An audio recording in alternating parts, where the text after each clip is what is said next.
Hello বন্ধুরা, আমাদের পৃথিবীতে বিভিন্ন ধরনের প্রাণীর অস্তিত্ব রয়েছে। আমাদের এই রহস্যময় পৃথিবীতে বিভিন্ন ধরনের প্রাণী বসবাস করে। পৃথিবীর বিভিন্ন প্রান্তে ছড়িয়ে ছিটিয়ে আছে বিভিন্ন ধরনের প্রাণী। এই বৈচিত্র্যময় পৃথিবীতে এমন অদ্ভুত প্রাণীও রয়েছে যাদের সম্পর্কে আমরা কখনো কল্পনাও করতে পারিনি। আমাদের আজকের ভিডিওতে আপনারা দেখতে চলেছেন বিশ্বের এমন কিছু প্রাণী যারা এতটাই ভয়ঙ্কর যে এদের দেখলে দৌড়ে পালানো উচিত এবং সাহায্যের জন্য চিৎকার করা উচিত। তো এই ধরনের বিচিত্রময় জীবজন্তু সম্পর্কে জানতে আজকের ভিডিওটি কাল্পনিক বিশ্বের সাথেই চলুন দেখা যাক। কোন স্নেইল। আপনি যদি সমুদ্র সৈকতে যেতে পছন্দ করেন তাহলে আপনার সাবধানতা আরো বাড়ানো প্রয়োজন। এই পাথরের মতো দেখতে জীবটি আপনার পায়ের নিচে থাকতে পারে আর আপনি এটাকে কখনো দেখতেও পারবেন না। এই শামুক যখন খোলসের ভেতরে চলে যায় তখন এটা দেখতে কোনো নর্মাল পাথরের মতোই লাগবে, আর এটার যদি মনে হয় আপনি তার ক্ষতি করতে চাইছেন তাহলে এটি আপনাকে আক্রমণ করে বসবে। আর এটা যদি কোনো মানুষকে খোঁচা মেরে থাকে তাহলে শরীরের সূচের মাধ্যমে বিষ দেবে, তাতে লোকটি অবশ্যই মারা যাবে। তাতে সে বাঁচার জন্য যতই চেষ্টা করুক না কেন সে মারাই যাবে। আর এই এক প্রাণীর বিষ থেকে একসাথে প্রায় 20 জন মানুষের মৃত্যু পর্যন্ত হতে পারে। আর এর থেকেও ভয়ঙ্কর তথ্য হলো এখন পর্যন্ত বিজ্ঞানীদের কাছে এর কোনো ঔষধ আবিষ্কার হয়নি।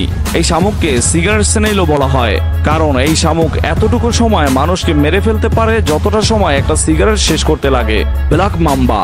এই সাপ সম্পর্কে আপনি হয়তোবা আগে কোথাও শুনে থাকবেন। এই সাপ পৃথিবীর সব থেকে বিষাক্ত সাপগুলোর মধ্যে অন্যতম।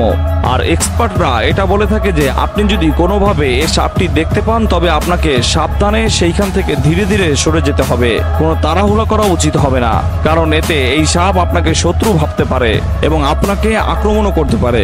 কিন্তু ব্ল্যাক মাম্বা অন্য সব সাপদের থেকে একটু আলাদা, কারণ এটা কোনো মানুষ বা প্রাণীকে কোনো কারণ ছাড়াই কামড় দেয়। আর এই কারণেই এই সাপ সব থেকে বিপজ্জনক। আর এই সাপ যদি কাউকে কামড় দেয় আর 20 থেকে 25 মিনিটের ভিতরে যদি কোনো পদক্ষেপ না নেওয়া হয় তাহলে মানুষটি সেখানেই প্যারালাইজড হয়ে যাবে এবং খুব দ্রুত মারাও যেতে পারে। Wandering spider. এই স্পাইডারকে মাকড়সা জগতের সবচাইতে বিষাক্ত মাকড়সা বলে গণ্য করা হয়, আর এটার বিশেষ কীর্তি গিনেস বুক অফ ওয়ার্ল্ড রেকর্ডেও রয়েছে। এই মাকড়সার নাম ওয়ান্ডারিং স্পাইডার হওয়ার কারণ এগুলো সাউথ আফ্রিকার ট্রপিক্যাল এলাকায় ঘরবাড়ি এবং গাড়ির মধ্যে দেখা যায়। এটার একটা কামড় যে কোনো সুস্থ মানুষকে প্যারালাইজড করে ফেলতে পারে, এমনকি মেরেও ফেলতে পারে। Stone fish. এই মাছ দেখতে সাধারণত পাথরের মতোই লাগে, কিন্তু কোনো মানুষ যদি পাথর ভেবে ভুল করে এটার উপরে পা দিয়ে বসে তাহলে তাকে তার পা হারাতে হবে, কারণ এই মাছ ততটাই বিষ পুশ করতে পারে যতটা বিষ প্রয়োগ করলে পা হারাতে হবে। আর এই মাছের বিষ প্রয়োগ করতে মাত্র 0.15 সেকেন্ড লাগে, যা একটা চোখের পলক ফেলার থেকেও কম সময়। Death stalker. এর নাম থেকেই বোঝা যায় এর ভয়াবহতা। এই প্রাণী খাদ্য না পেলে নিজেদের প্রজাতিকেও খেয়ে ফেলে আর সাপ বিচ্ছু মেরে খেয়ে ফেলে। এর বিষ খুবই বিপজ্জনক। এটা যে কোনো মানুষকে 10 মিনিটের ভিতরেই প্যারালাইজড করে ফেলতে পারে, আর চিকিৎসা না পেলে খুব দ্রুত সময়ের মধ্যে ওই ব্যক্তি মরেও যেতে পারে। টসে টসে ফ্লাই। এটা এতটা বিপজ্জনক নয়, তবে কোনো অংশে কম ভাববারও প্রয়োজন নেই।